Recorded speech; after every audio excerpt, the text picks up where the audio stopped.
Hey everyone, and welcome to TechWhirl's Fast Five. My name's Al Martin.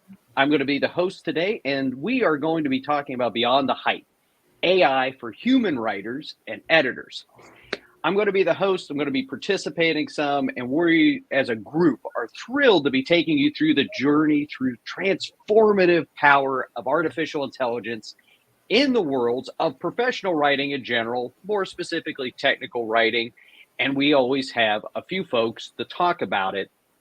Today, we have Dr. Erika Konrad, Area Coordinator for the Professional Writing Program at NAU. Josh Lee, a man who wears many hats, but today he's going with Tech and Government Writer. He's going to be talking through some of his experiences here. And Connie Giordano, our Executive Editor here at TechWhirl. Welcome to you all. It's good to have you all back. It's been a couple years since we've had this entire crew. Yeah, looking forward to our conversation. Absolutely. All right. Thank you. Good to be here. So we always start this off with just a little bit of chit chat. We'll get into our questions. We'll get into our kind of exploring this area. But in the beginning, we just kind of catch up a little bit. Erika, heard some concerning things. Gardening wise, last year you were talking through that you had started gardening a little bit of, I think, a carryover for COVID. But we had a zucchini incident earlier this week or last week. So is the zucchini okay? Is everything all right? And how's it going? Well, my husband says that he thinks it'll come back. Excellent. But right now it has one leaf left. And the others are all broken. The stems are broken like a stalk of celery that you snap in half. So I've got about 5 or 6 of those. But I did learn that you can eat the stalks if you scrape them with a carrot peeler, potato peeler, because they're very spiny. So. All right. Well, I'm glad things are on the way back. Yeah, that's well, good. Well, what happened was there was a windstorm. See, I didn't go out there and snap them all. But the wind blew. I forgot that part. I left out the crucial element. There's a huge windstorm, gusts of 20, 30 mile an hour winds. And yeah, I learned that zucchini plants don't do well in that kind of condition. Got it. All right. Well, I'm glad it's okay. I'm glad you're okay as well with you. Right on. Well, cool. All right. Well, welcome back. And we look forward to talking with you. Josh, we were here not last year, I think the year before that. And I think that's when you were kind of right in the middle of being a student with NAU's professional writing graduate master's program. And you were working on a textbook at that time. How's that going? Is it still making progress? It is. I'm at the very end. So it should be, in theory, if everything goes well, it should be out and getting published middle of next year. That's my goal. So it's very lengthy. It's a report writing textbook. So it's all about police and government report writing. It sounds really boring, but trust me, I made it interesting. It's actually a really good overall writing book. You can use it for school. I give you a lot of tips and tricks. And I really merged the world of technical writing with the world of legal research and writing and police writing. So it's going to be a really good addition to a lot of the technical writers that we have. Awesome. All right. Well, congratulations. And you said it's went to the publisher, or is it going? You said it. I just missed it. It will be going to the publisher probably middle of next year. So I still got middle of next year. Got it. Yeah, okay. Middle of next year. Yeah, though it's big, so it's going to be around 400, 500 pages. So it's a big Wow. book. Oh. Got it. Well, Josh, I want a signed copy. Yeah, I'll put my picture on it too. And exactly. And we already got the webinar for next year. We can profile it. There you go. No, seriously, we'll figure something out. But yeah, that's awesome. Oh, congratulations. I have never published a book, but I've known a few folks who have, and it is not an easy process by any stretch. So, hey, we're rooting for you. Let us know, and that's awesome, man. Cool, thanks.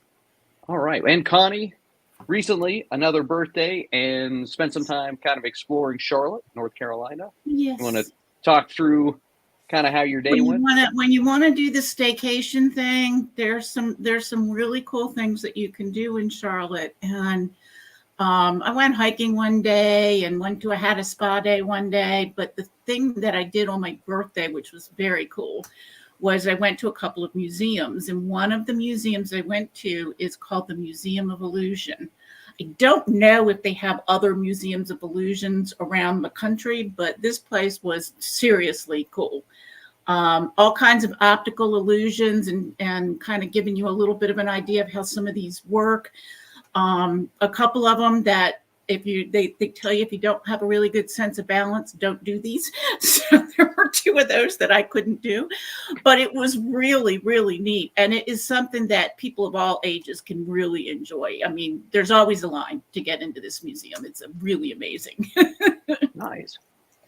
We'll definitely have to check it out. And not sure when my family gets down there, but yeah, we'll, Harper's still, and my oldest is 12. So, but she never left. Like you do the kind of, it seems like all little kids go through a magic phase and then sometimes they move on. She never did. Like she still does some of this stuff and everything. So I think she'd have a cool time. She'd have a awesome. blast. Yeah. All right. So before we get into really talking about AI and how it's reshaping not just technical writing, professional writing, it's reshaping just about every industry. Wanted to really just call out Northern Arizona University's professional writing graduate master's program and certificate. They are our sponsor. They're one of the reasons we still have the lights on here at TechWhirl. We want to thank them for that and just kind of call out that if you really are wanting to, no matter where you're at in your career, you're just getting started, or more importantly, you're there and you want some new ideas, you want to kind of sharpen the saw, so to speak. It's a really good place to take a look. There is designed to provide graduate level education, communication skills, daily demand among engineers, scientists, financial experts, basically anybody who needs to do work needs these type of professional skills. And basically the hours taken to obtain the certificate can also be used to fulfill requirements for an MA in English at NAU, as well as the providing professional writing emphasis in the Master's of Administration degree offered by the Graduate College. The professional writing certificate is offered completely online. So no matter where you're at, you can still dial in and make sure that you get to talk to professors like Professor Konrad, as well as the rest of their staff. So they've been a longtime partner of ours. We really appreciate it. We love this. This is, this year too. Yeah, the only time we've done a webinar it tends to be we get together right about this time. And we look forward to hearing about from some of the graduates of how this program has changed their lives. And we strongly recommend the advertisements there. Write us. We'll connect you with the program so you can learn a little bit more about it. So, all right. So we're now to Fast Five discussions, which I can say we have way, way more questions. And I always say this, but this time we really do. Not just the ones we've written, but the ones that have been submitted. It's one of the most popular webinars we've ever done. And we expect a nice long conversation. We actually really expect to not cover all of the questions today because we only have an hour. So what we will do is if we don't get to your question that you submitted, or we feel like there's some stuff that we don't cover, we're going to inevitably write about this. We'll include this. It's going to be uploaded to YouTube, assuming it's not a total disaster. And then we will write about it, and we will make sure a lot of your questions are answered within the post that we put up on TechWhirl. All right, without further ado, let's get going. So Connie, you want to lead off? All right, well, we're going to start in a relatively simple place here, and wanted to talk with both of you all about what you see as the current capabilities of AI in technical writing, as opposed to other kinds of professions. Well, Josh, do you want to talk about that from your point of view first, and I'll follow up? Sure thing. So I've been involved in AI for many years, since about 2013. But really, because of programs like ChatGPT, that's really pushed AI in a different direction, especially for writers.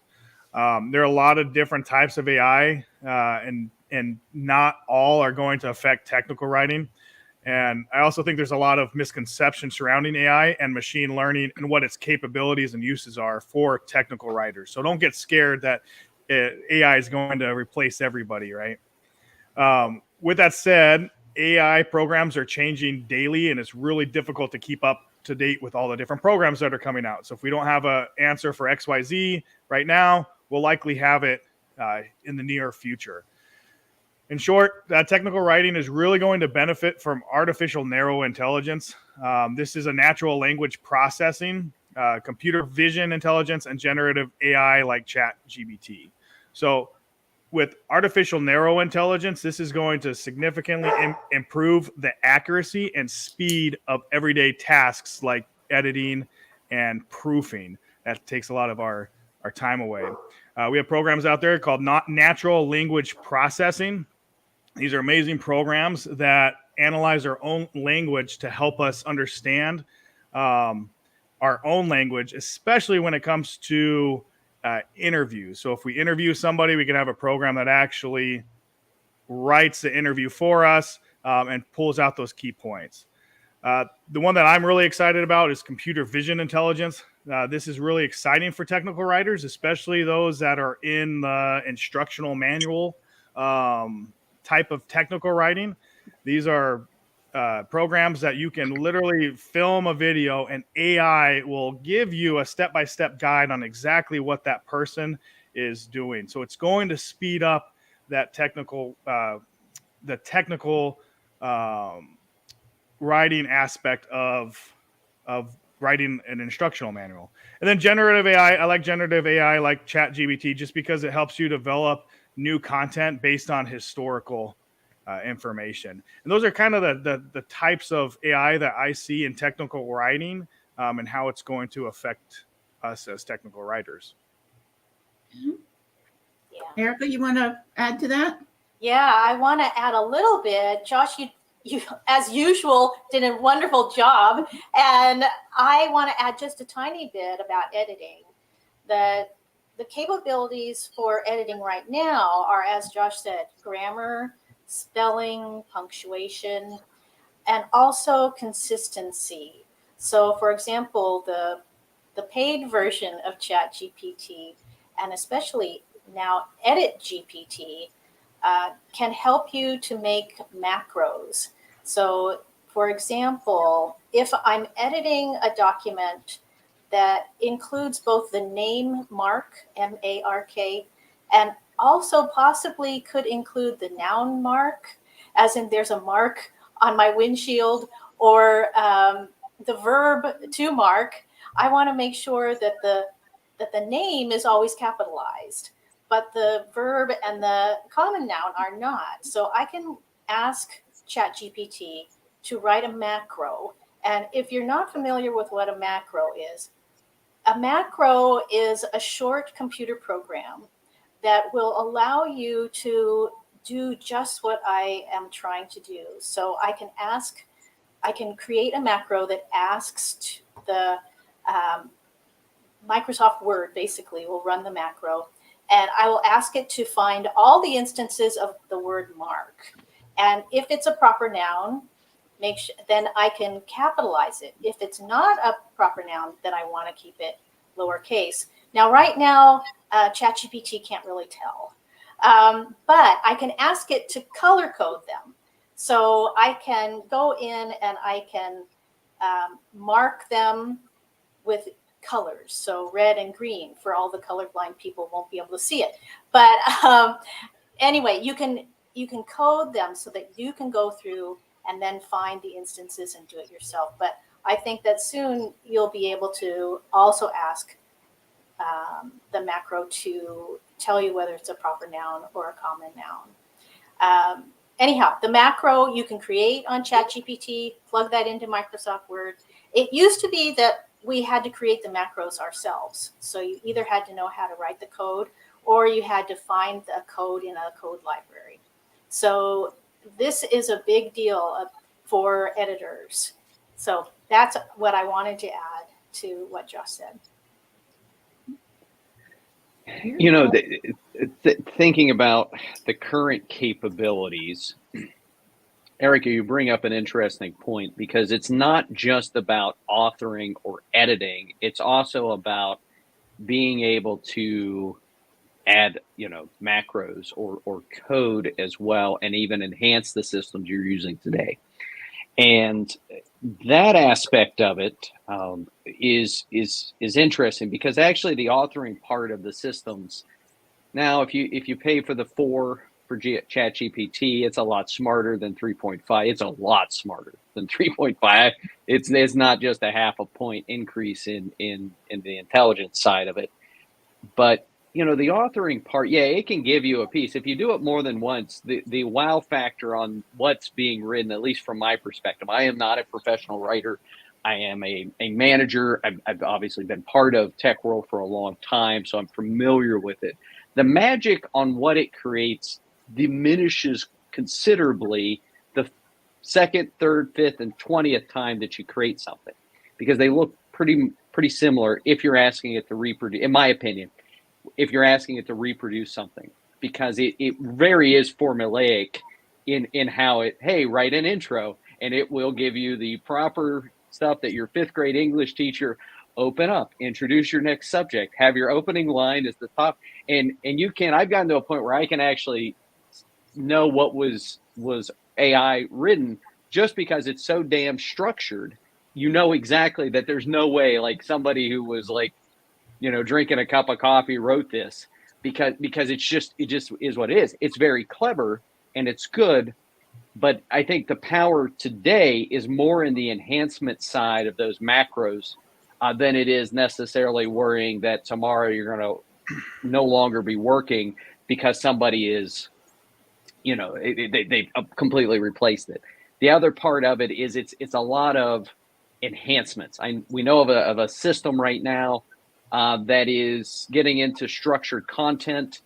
And they're already doing it, and they're going to be able to analyze the text you put into the system itself, and be able to tell you what tags are already present there. Is this a topic? Is this so that part, we got an article kind of in ready to publish on that.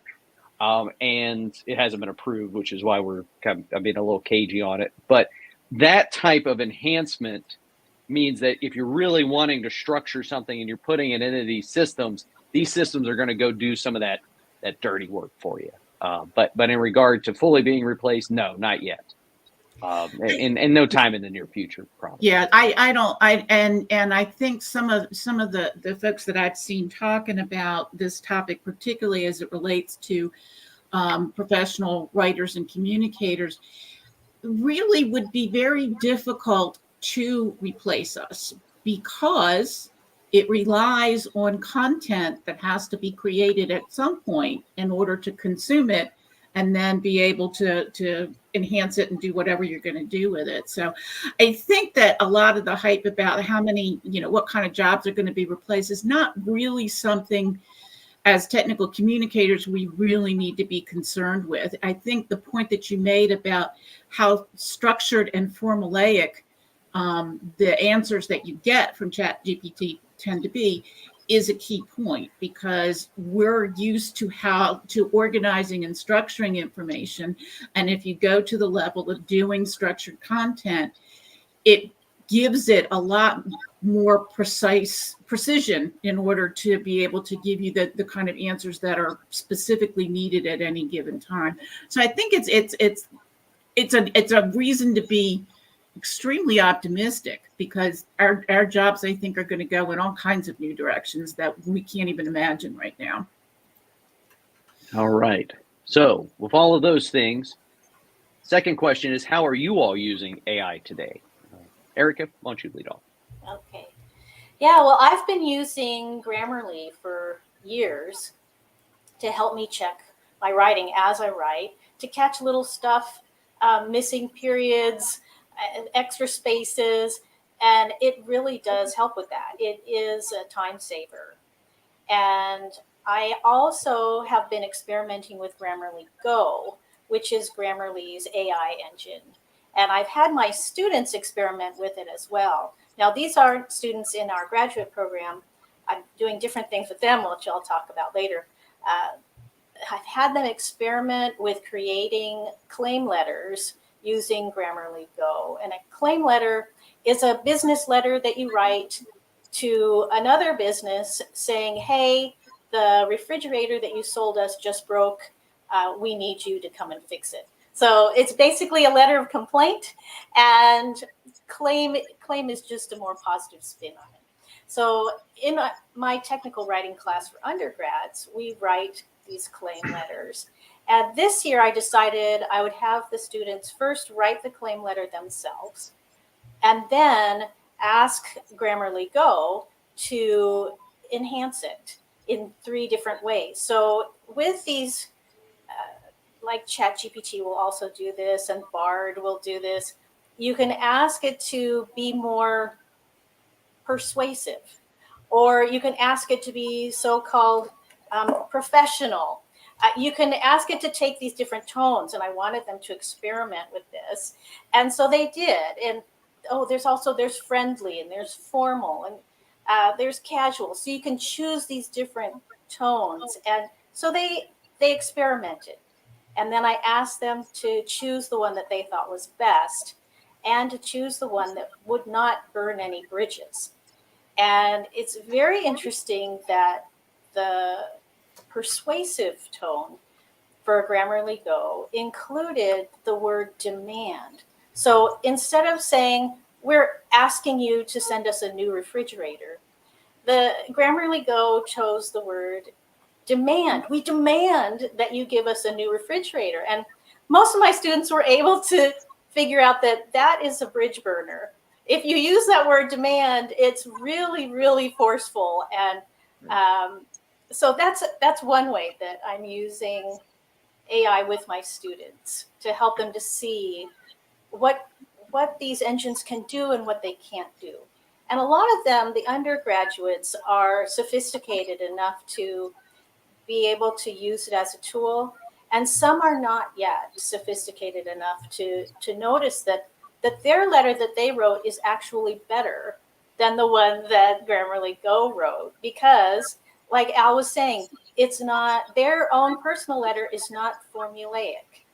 And, you know, some people have said, well, you can use AI to create templates. So you can have AI give you the structure and then you just fill in the details. Well, I'm wondering, you know, if we send this template letter every time we have something break and we send the same letter, is that really what we want to do? Do we want to have a personal relationship with the people we work with or interact with, or do we want to have an AI to AI relationship where we're sending something written by AI and they're reading it using AI? I think we really need to consider, where do we as human beings want to be involved in this process? Because people like to work with people. It's part of our nature. And how are we going to keep that in our interactions, our daily interactions? Josh?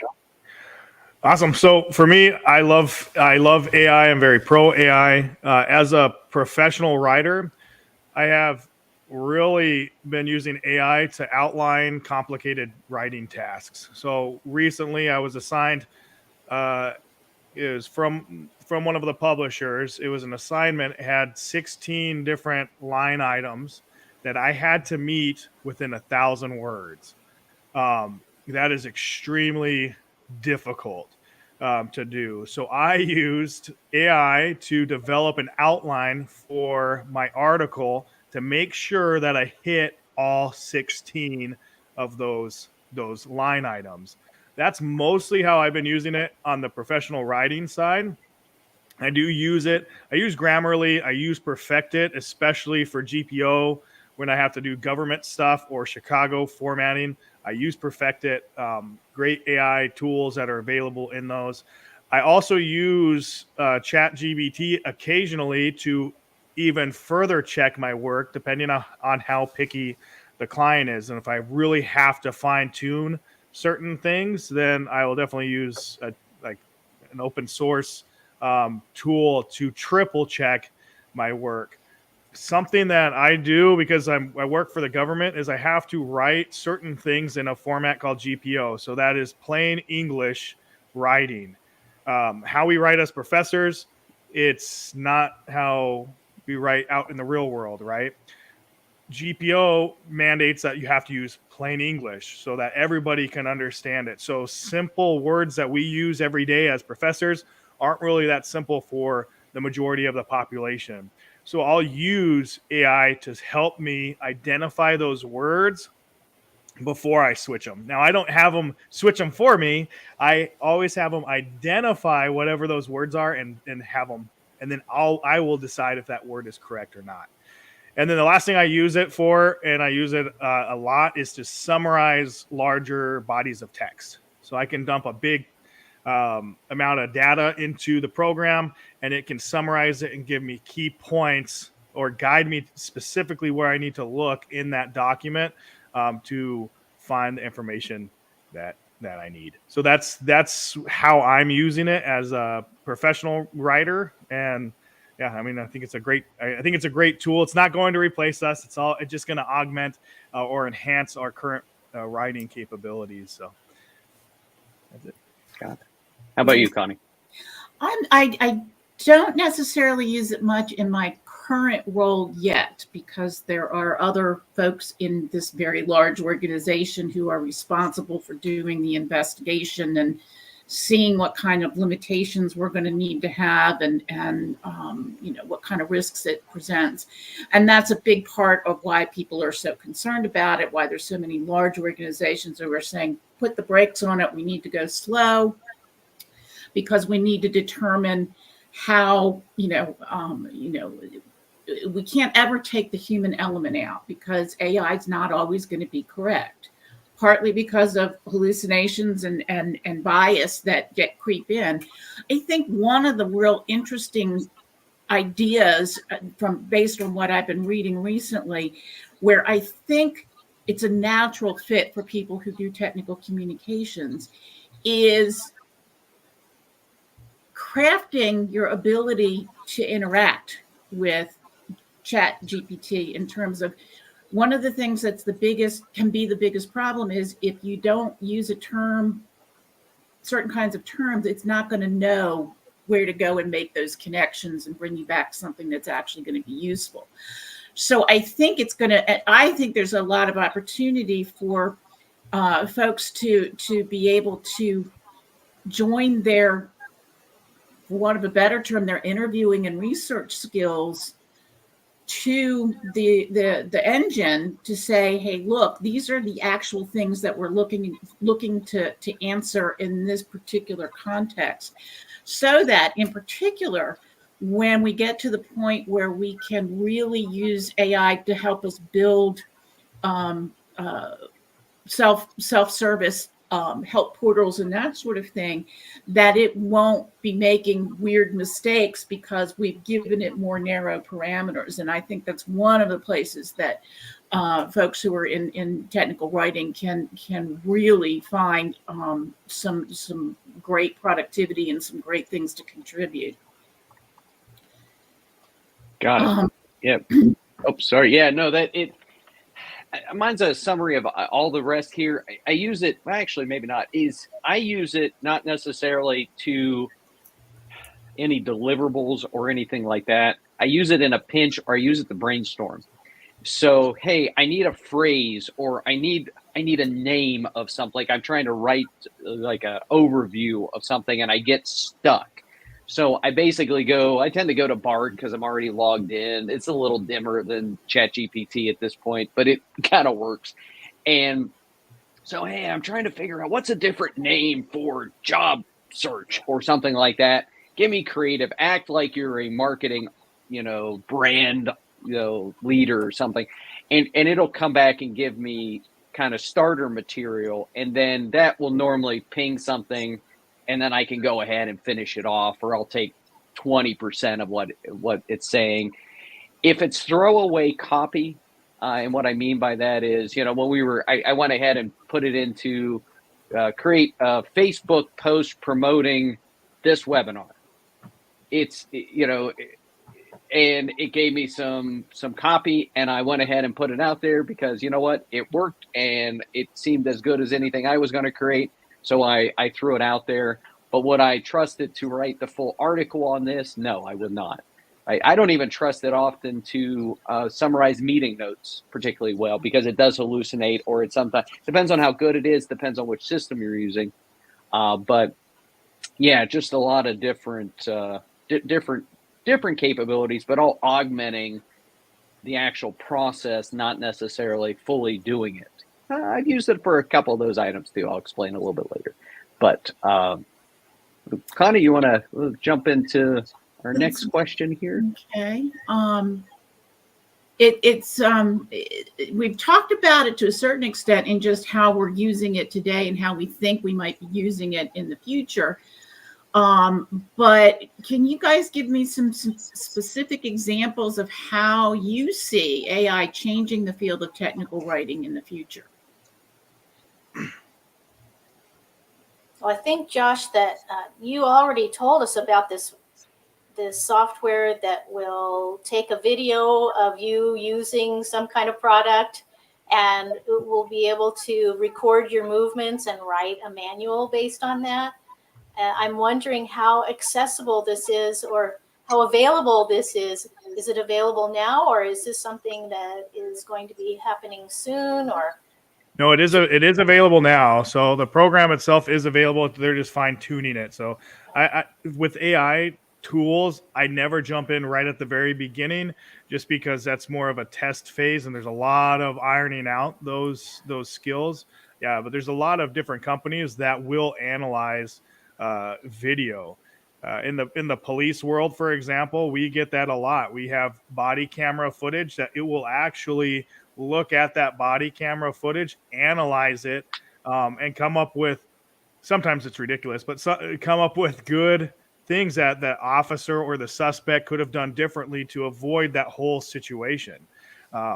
And they'll use different forms of AI, right? So not only the video, but the actual audio analysis too. So what the officer says, what did the officer say that may have escalated the situation, or what did the suspect say that escalated the situation? So no, look, these tools are actually available now.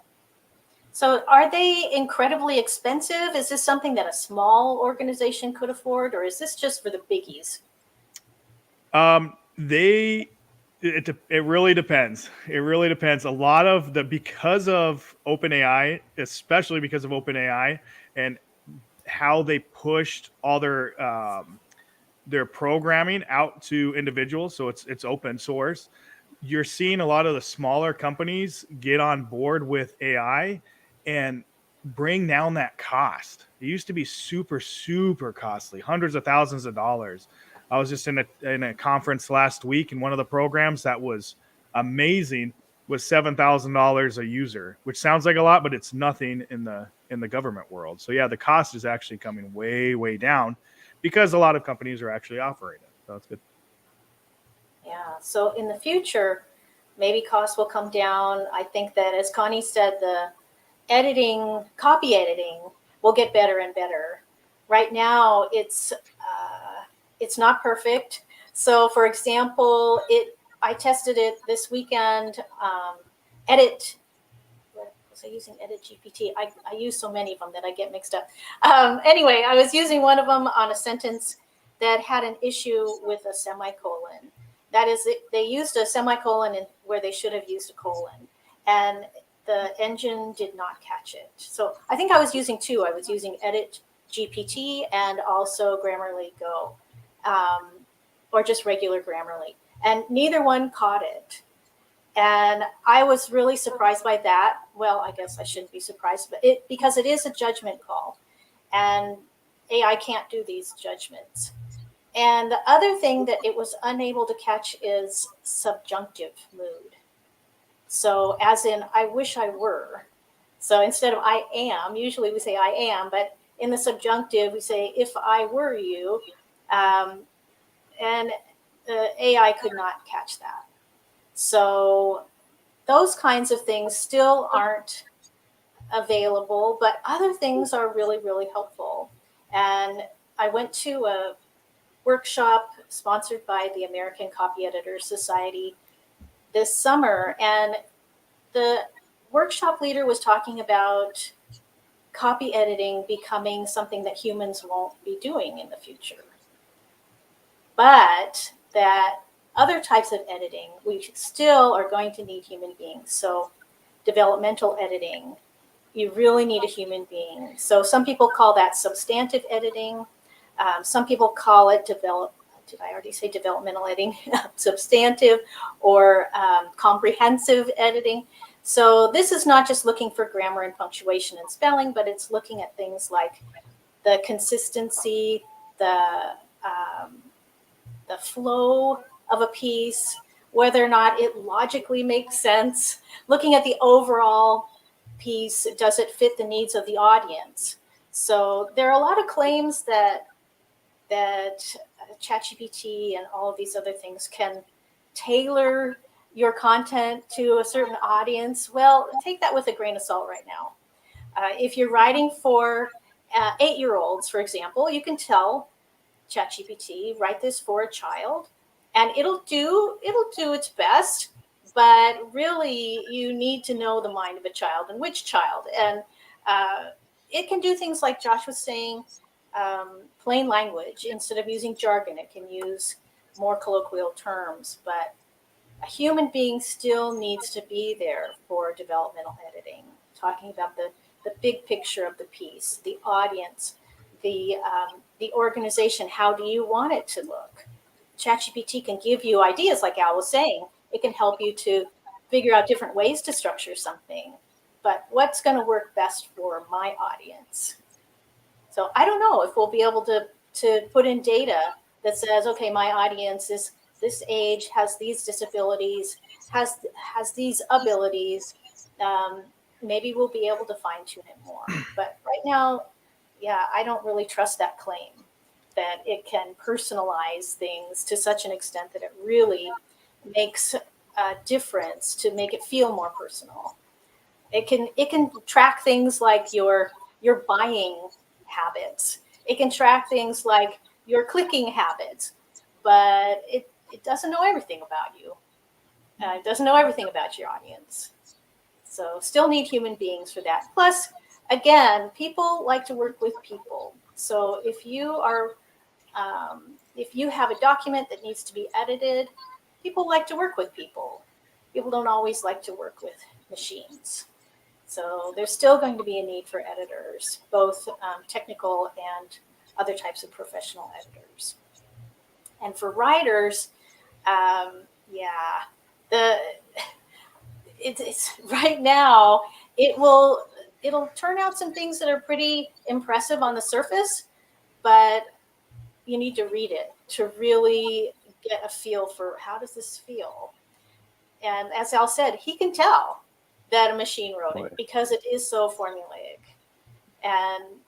And I think we need to decide what we need to let go of and let the machines do it. But what is still important that we put a personal touch on it? Is our relationship with our reader important enough for us to really know that person personally? So that's, I think, what I'm done.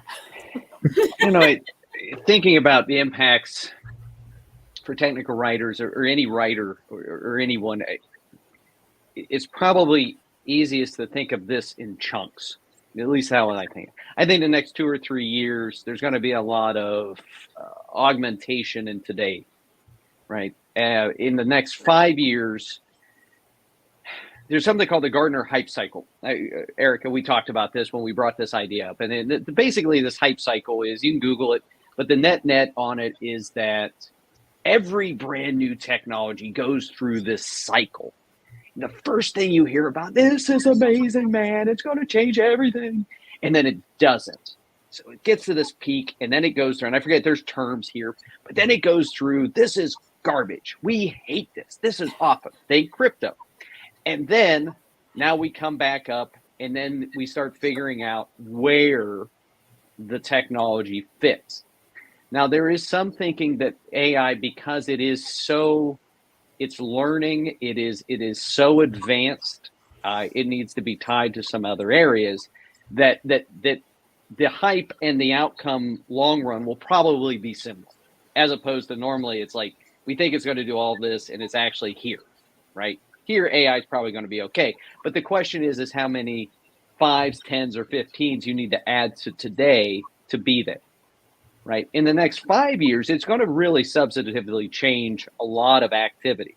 Maybe not necessarily in authoring and in publishing, but it's going to really change analysis, right?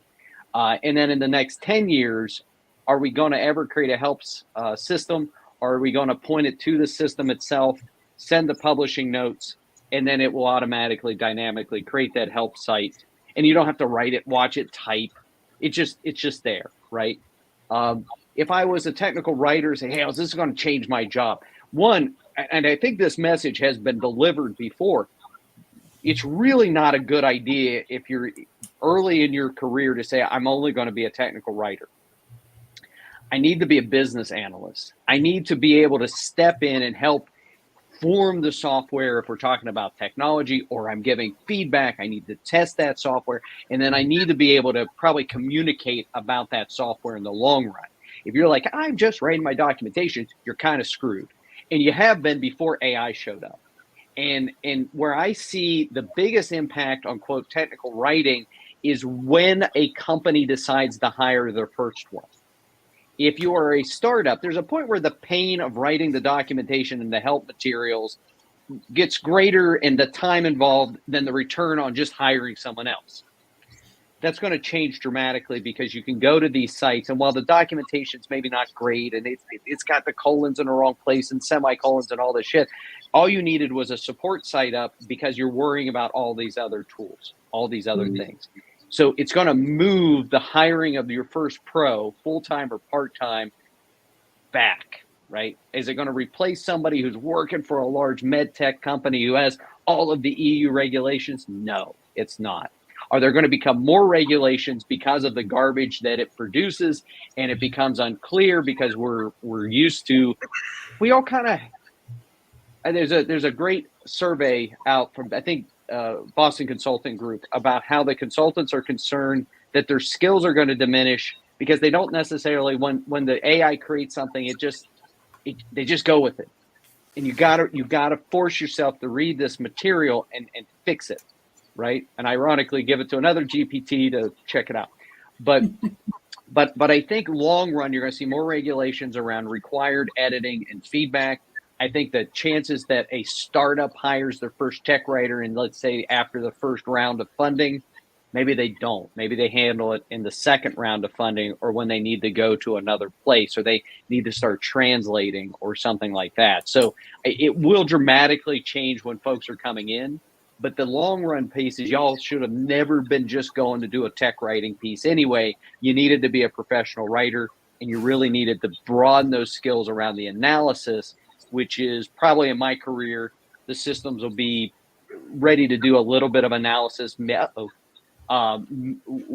before I retire, in my guess on it. But anyway, that's the thing. Connie will join us back here in a moment. Yeah, Al, I could add a little something. Oh, go for it, yeah. While we're waiting for Connie to come back. One thing that I wanted to add is that using AI for commercial content is difficult because we cannot copyright AI-produced content.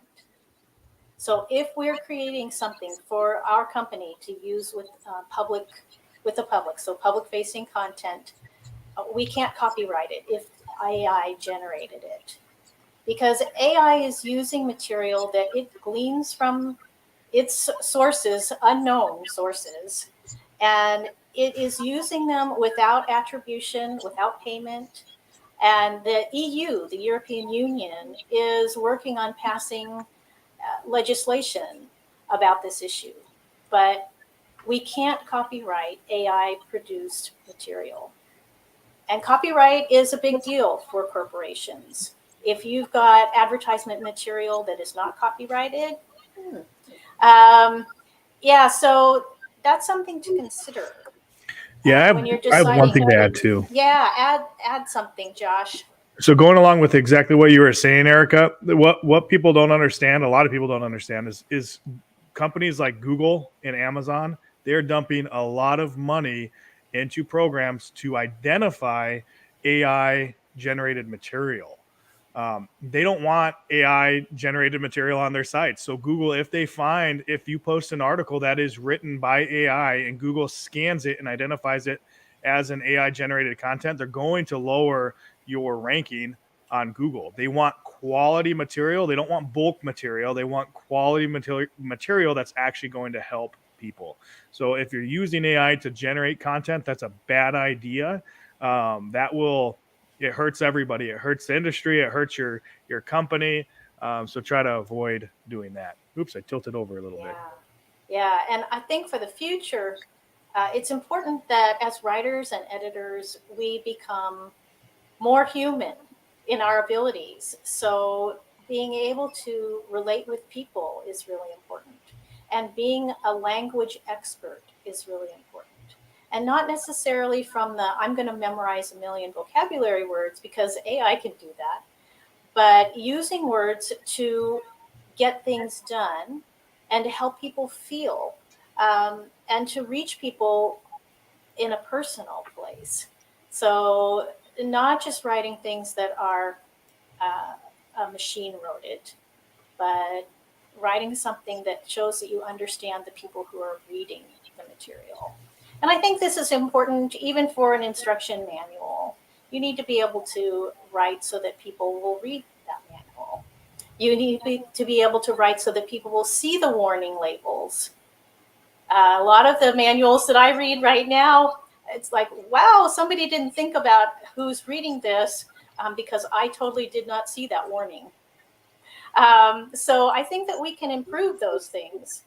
And as we get to know more about usability and usability testing, I think that's an important skill for technical and other types of professional writers to have as well. All right. So we had a lot of questions come in, and I think we're going to move over to those. Something jumped out at me while you're doing that. We'll find whatever the next question is. But we've talked about, so we get a lot of software, mostly a lot of software documentation here, and so with that, I do think that not now, but I would say within 5 years or so, it's going to be an exponential increase in the capabilities of these systems.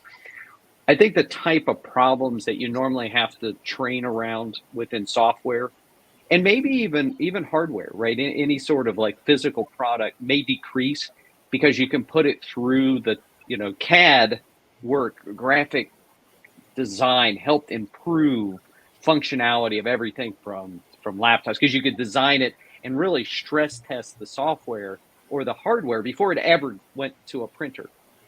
I have a feeling that AI is going to help improve that, and you could almost have and I know Copilot's something that's used by one of them. I forget that. Well, Microsoft has that term sort of wrapped up, but somebody being able to having an AI, an external tester on software, be able to point out where your logical gaps are. Hey, this is confusing, or this doesn't make any sense. Well, before we have to train about it, and you can just fix the software because there's been another set of eyes, but you're just an engineer or you're a larger team. That I have a feeling that things we always have to train on or have documentation on may decrease, because some of these tools are coming in to analyze areas that may not necessarily normally be caught in the coding process. But it just means that how we're going to help people. I was thinking about those images, right? It's all just like, if you ever do the Lego stuff, right? It's like there's not a word on it. It's just literally pictures on how to go through and assemble it, or IKEA stuff or whatever. My guess is that AI is going to help with the building of it, so the help is going to become a lot easier as well. It's going to be a lot more kind of easy to understand. You're still going to have to train some things. You're going to have to support some areas that are just, get people onboarded and started, or which screw is first or whatever. But I suspect it'll be a lot easier. That part of this is probably going to catch up a wee bit on the design side. But probably if we do this 5 years from now, it's going to be heavily involved in that side of the usability testing and whatnot. So.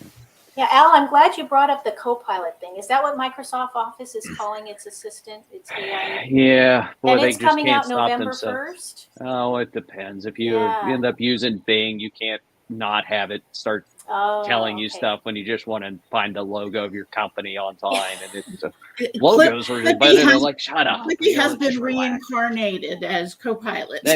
Okay. Well, with that, you can have AI just looking at text and other content from your internal sources, and that you can copyright if it's all internal. But so I wanted to add that little caveat. All right, Connie, what's our first question from our audience? Okay. The first question that we have is, are tools being invented that allow universities and businesses to detect AI like plagiarism? If so, how good are they? And, I think we've talked about a couple of these so far. But if we want to go into some more detail about the intellectual property issues and how AI can address those.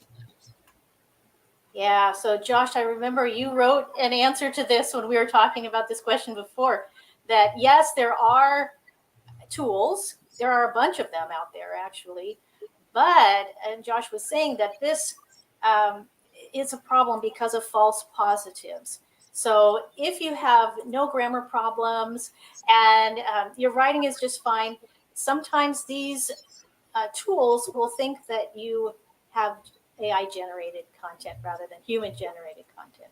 So it can create a lot of false positives. So even if it says, oh, this is generated by AI, and then you confront a student and they're like, no, I did not use it. It's still a lot of work to try and figure out who really wrote this.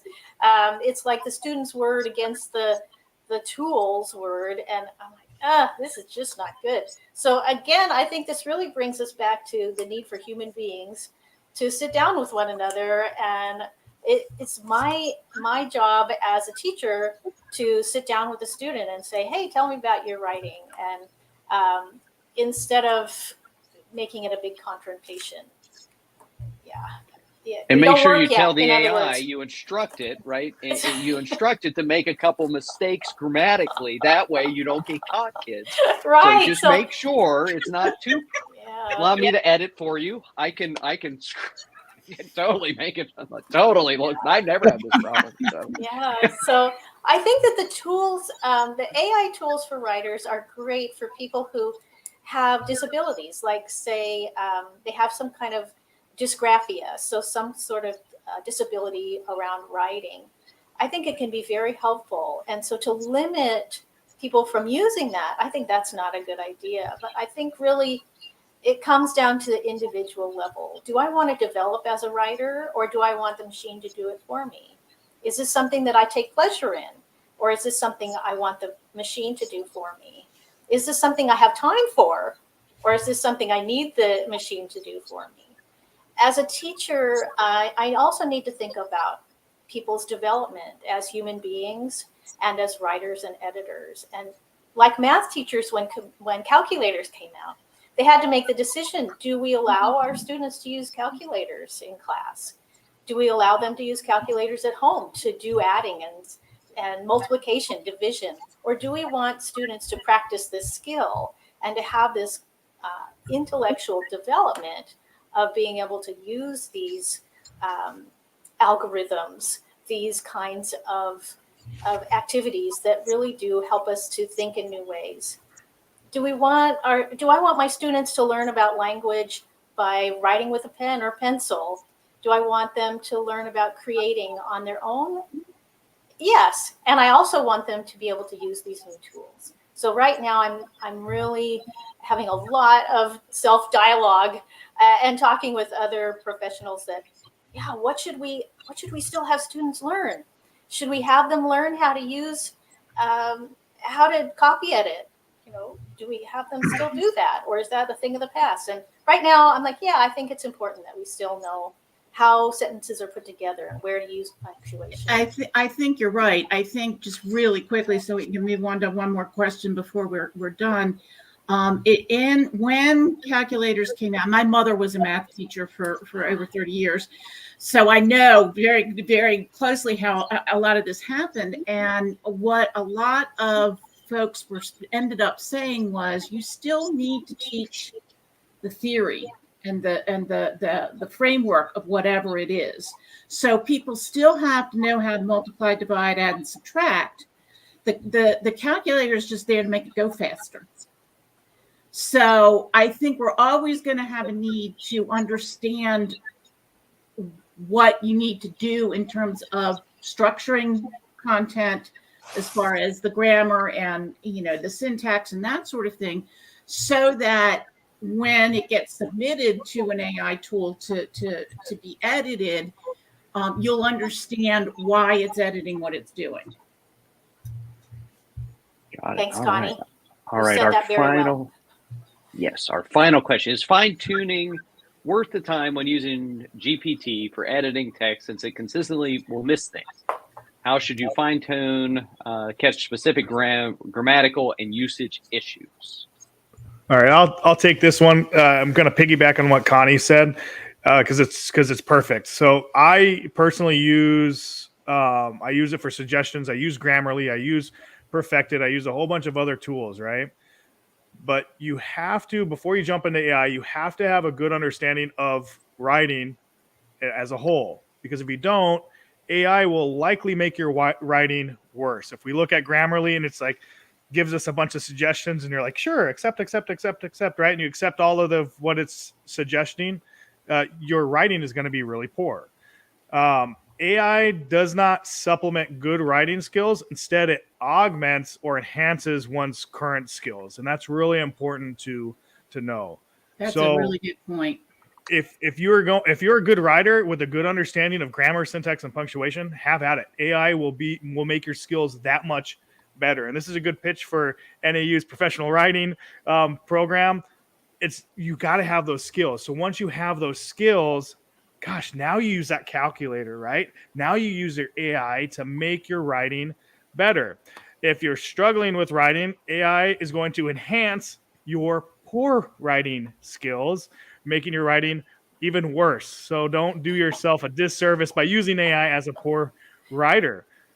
Do your best and learn as much as possible about writing, practice your writing, and then use AI to fine tune it. And that's my two cents. Yeah, agreed. And as we finish up here, I want to say that the process of structuring ideas and isn't necessarily what you put on paper, right? So and again, listen up, kids. It's the ability to be able to take a large issue and then be able to better understand the components of it and then organize it in a way that other people can understand.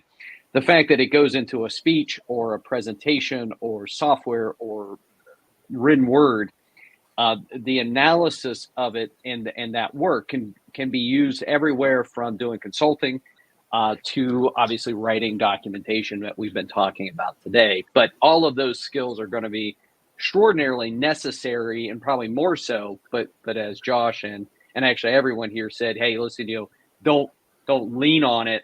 Use it to enhance versus create, and you got to know if what it's given you is good or not.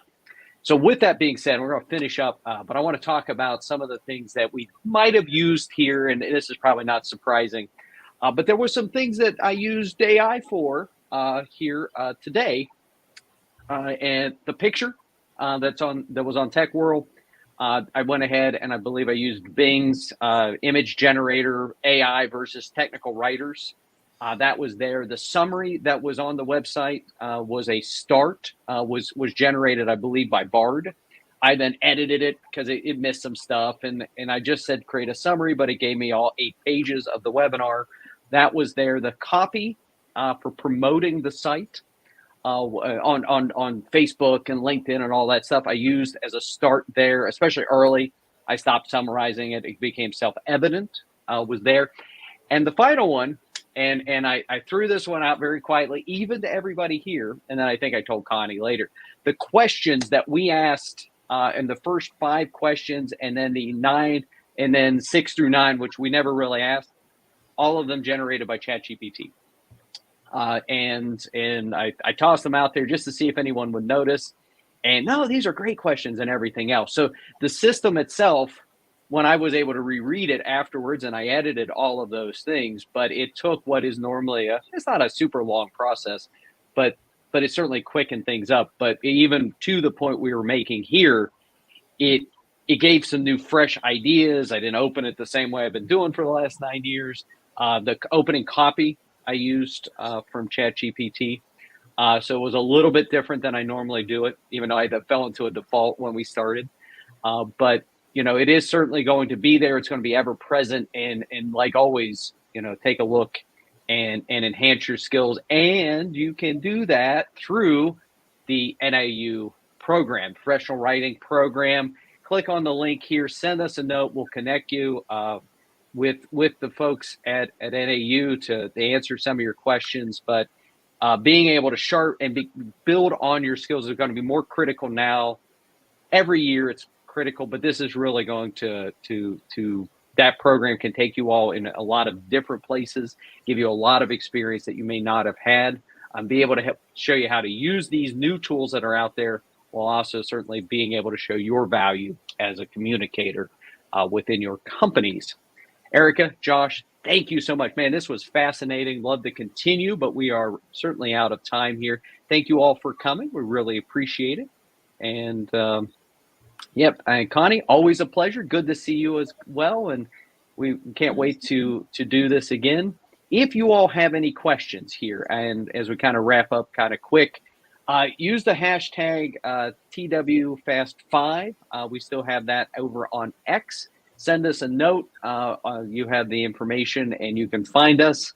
But otherwise, we really appreciate everyone joining us. It's been a great conversation. We're going to write this up along with some of these questions. We'll get that out shortly. And yeah, hope everyone has a great rest of the day. And thank you again for everybody here at TechWhirl. Thank you and good night.